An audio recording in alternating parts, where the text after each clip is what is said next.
Қайырлы күн баршаңызға достар, мен арнама қош келдіңіздер. Бүгін сіздермен асқабақтан дайындалатын үй жағдайында өте керемет, дәмді, сочный мантыны дайындайтын боламыз. Менімен бірге болыңыздар. Арнама тіркелмеген болсаңыз, міндетті түрде тіркеліп алыңыздар.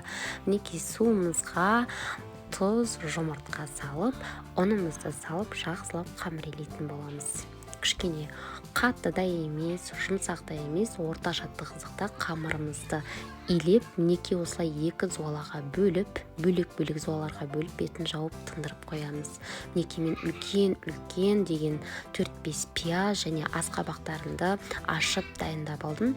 Міне барлығын кубиктап осылай турап алатын боламыз. Енді пиязымызды 2-3 бөлікке бөліп турап алатын боламыз және құйрық май, дәміне дәм қосу үшін құйрық майды да қосып алдым.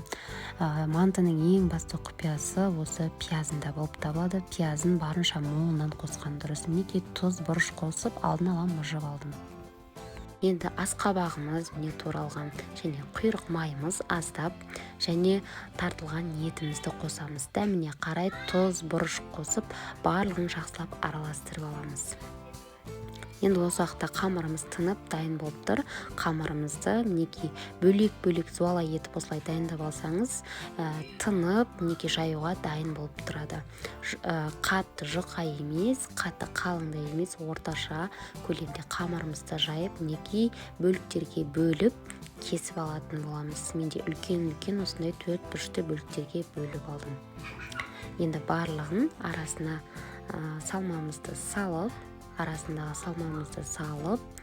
түйіп алатын боламыз. Ромбик тәріздес етіп екі бұрышына және сол екі жақтама бұрыштан да бір-біріне қосарлатып түйіп алатын боламыз. Мінекей үлкен әдемі мантылеріміз дайын болды.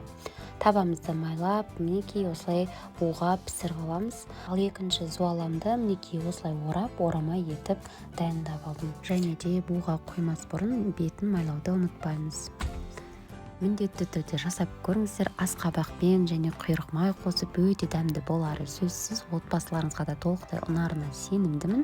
Және де достар, менің арнамнан көптеген түрлі тәтті тағамның рецептілерін таба аласыздар. Алдағы уақытта да көптеген рецепттермен бөлісіп отыратын боламын. Арнамды жоғалтып алмас үшін міндетті түрде тіркеліп алыңыздар. Назарларыңызға рахмет.